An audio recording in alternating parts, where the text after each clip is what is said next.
کہتے ہیں کہ میں تو اپنے شوہر کے ملنے کے لیے تیار ہوتی ہوں، لیکن شوہر تیار نہیں ہوتے، اللہ ان کو بھی ہدایت دے، ورنہ جیسے عورت کو حکم ہے شوہر کو بھی حکم ہے کہ وہ اپنے آپ کو تیار رکھے، اچھا کپڑے پہنے، اچھا لباس پہنے، خوشبو لگائے۔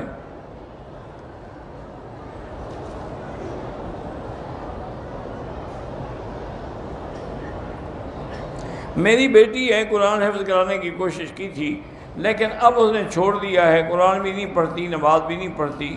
بہرحال اس کے لیے دعا کریں 2 رکعت نماز پڑھ کے۔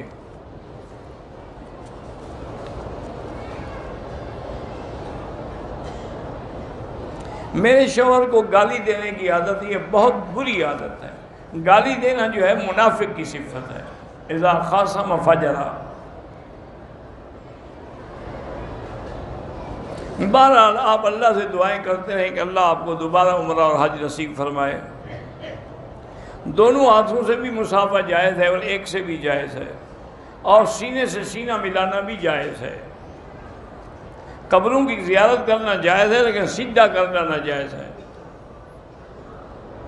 جو عمرہ کر کے ہے اس کو حاجی کیوں کہے؟ اس نے حج کیا ہی نہیں۔ زبردستی کسی سے طلاق نہیں لی جا سکتی۔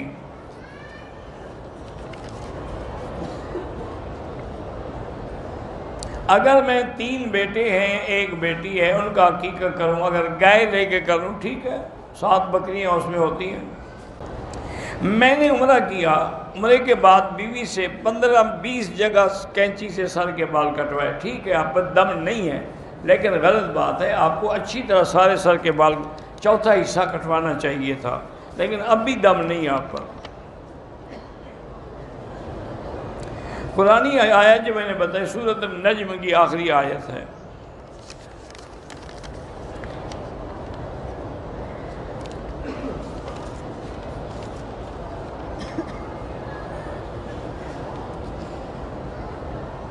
کہتے ہیں جی آپ کے پاس ایسے غلط سوال بھی آتے ہیں تو جواب نہ دیا کریں، ٹھیک ہے انشاءاللہ کوشش کریں گے۔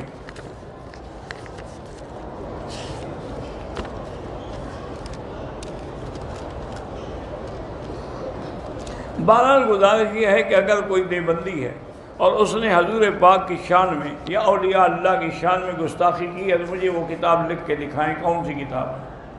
باقی جو بریلوی حضرات جو ہیں اور جو شرک کرتے ہیں ان کا شرک تو لکھا ہوا ہے، ہر مسجد میں لکھا ہوا ہے، یا اللہ یا محمد یا حسین، ان کا لکھا ہوا واضح ہے سامنے، غیر اللہ کی ندا شرک ہے۔ یا غوث یا عبد القادر جیلانی، اس سے بڑا شرک کیا ہوتا ہے؟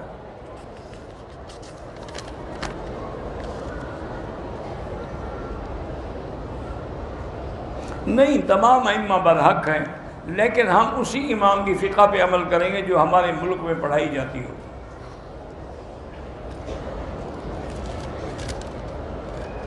اگر ہمارے ہاں کوئی صحیح امام کی مسجد نہ ہو تو اپنی جماعت کریں۔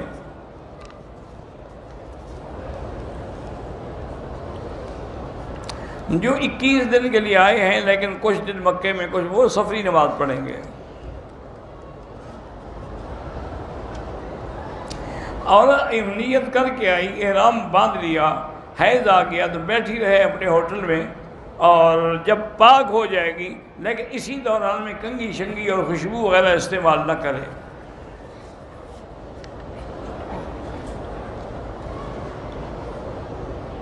کہتے ہیں جی کہ شادی سے پہلے تو میری زندگی بڑی سکون سے تھی، استغفار پڑھو اللہ پاک رحمت کرے۔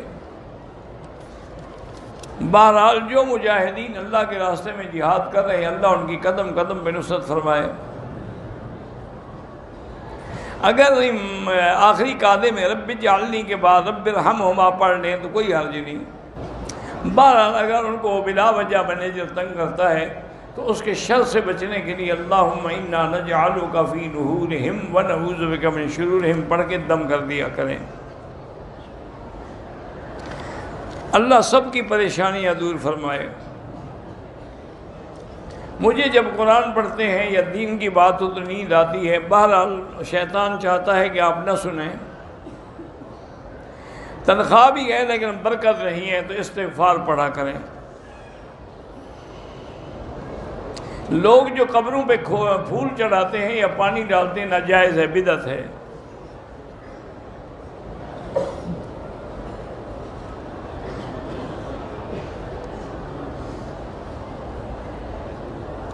بہرحال اگر آپ میڈیکل سٹور کے مالک ہیں تو آپ ڈاکٹر نہیں ہیں تو ڈاکٹر نہ